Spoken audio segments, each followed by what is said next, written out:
Hello, this is Binni here. Today this video has only one intention, which is to share with you how I've gotten into Tesla. A lot of times that you realize, price moved down and you didn't dare to buy in, but then the move down is just the perfect moment to buy. But you're afraid of catching a falling knife, isn't it? So what are the clues that tells you that, hey, look, this is the time to buy? So this is exactly what I'm going to share in this Tesla video. Now let's take a look at the past behavior of Tesla price action. So this is a day chart. We know that Tesla has been doing this pattern. It goes up, it goes down, down, down, down, and it goes up, it goes down, it goes up, it goes down, it goes up, it goes down, it goes up, and then here it goes down. All right, so your thoughts would be always, if I could just buy somewhere around here and then it burst up, or I could just buy somewhere around here and then it burst up, or I shouldn't be buying around here because it just moved up a little bit and then after that it bursts down. Or you can say that I should be buying somewhere around here because this was the point where it started to move down. Then exactly how did I buy somewhere around here? Now let's talk about trend here. In every price movement, we are able to spot trend. The simplest way to understand trend is to say that, hey, look, if price is moving down and making consecutive lower low, so these would be the low and then this is a lower low, and consecutive lower highs. So for example, this is the lower highs as you compare to the previous high, and then as it moves down, so this would be a consecutive lower high, and then this would be a consecutive lower low. Now if you do have problems spotting highs and low, my best advice is to change that into a line chart. So with line chart, you can see the turning points pretty easily. All right, so this would be known to you that this is a downtrend. But however, some gets confused with the higher time frame. If you look at, for example, a longer duration, then you say, hey, look, Binni, isn't this an uptrend? Because price has a low here and then a higher low, and then for example a high here. I'm just going to skip a few points, right? And then this would be the higher high, right? That in this case, isn't this a higher low? So isn't this an uptrend? Always remember, we need to reconcile the two time frame. That means that we want to buy in a general uptrend after price has corrected for a while. So how do you understand this? For example, generally you see that Tesla is an uptrend, but you do want to buy at a discount. For example, you don't want to buy at $400, you want to buy at $200. Then how do you get from 400 to 200? There's only one way. Price will have to correct. It means that at a shorter time frame, price has to move down. So this is the point where at this moment here, we've seen Tesla moving down. Now the second component is that after it had moved down, you want to know that when is it going to turn up, because you do not want to pick up a falling knife. So what I do is that there are a few methods here, right? So I use tag. Tag is something that I've designed to show mathematically a trend. So if price is still below this orange line here, that means that price is still in a downtrend. So when price had gone above tag levels, which is around here, and that's about $300, it means that Tesla had reversed upwards and will continue to move higher because from tag point of view, the downtrend has been broken.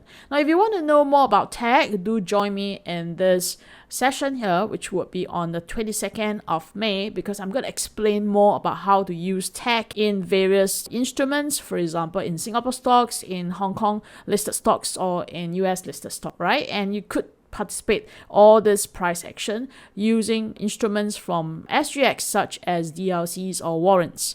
But at this moment, let's focus into price action here. So this will be the first method, which is to use tag. So I've used tag here, and then price had gone and traded above the tag levels, which is above 289. That's where I knew that Tesla was heading up. Now the second method would be simply to spot a higher low. All right, because a higher low tells us that now price is no longer weak, or at least that bulls are no longer willing to wait at a lower price to buy in. So let's check this out. For example, I have this as a low point here, and then this is a lower low, right? Somewhere around here is about the same low. So we might say that this is a double bottom. But more important, if you check this out here, so there's a little bit of a small little turning point here. Now go to the line chart and you can see that this has a small little turning point here. If you compare this low here to the previous low, then this would be a higher low, right? And then what is more important is to draw a horizontal line between the two lows here at the high point. All right, if price is to break above this point here, then this would confirm the reversal. So this is a textbook based type of a reversal, which you can find in open source, and it tells you how to use reversal pattern to enter on a trade. All right, but what I do is I prefer tech because then it's so much easier, because I could just see easily that 289 is that key level to be bullish on Tesla.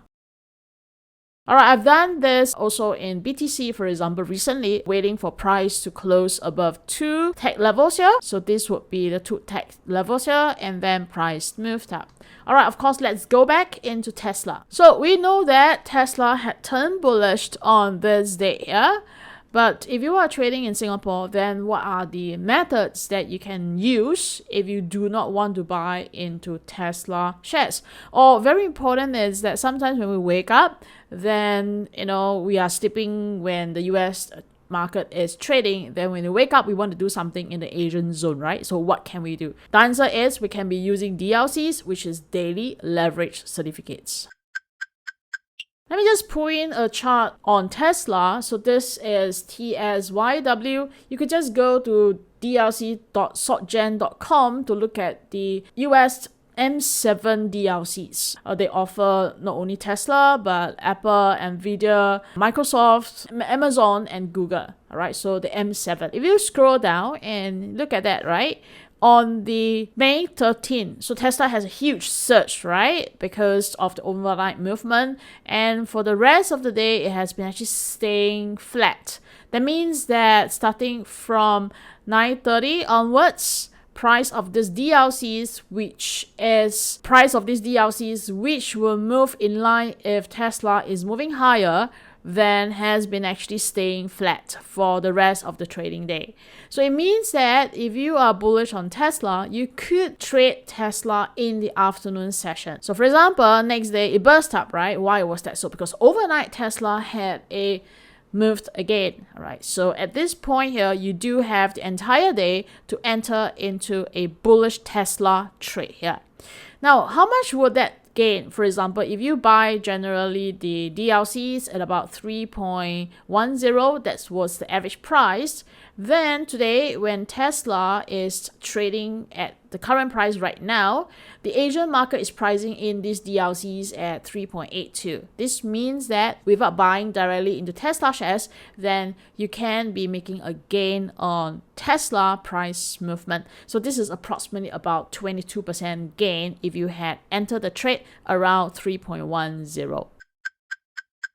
Okay, let's move to how high that Tesla might move to. At this moment, it's still in the upward momentum, but let me just draw some resistance level for you. So this could be one resistance level at Tesla here at about 360 to 365. So this could be one resistance level of Tesla. All in all, we need to watch out for the price action. Few things to watch out for to see whether Tesla makes a new high above the resistance level. So this would give Tesla a lot more momentum to continue higher. The other way to do so is to subscribe into my Telegram channel, because this is where I update Tesla real time.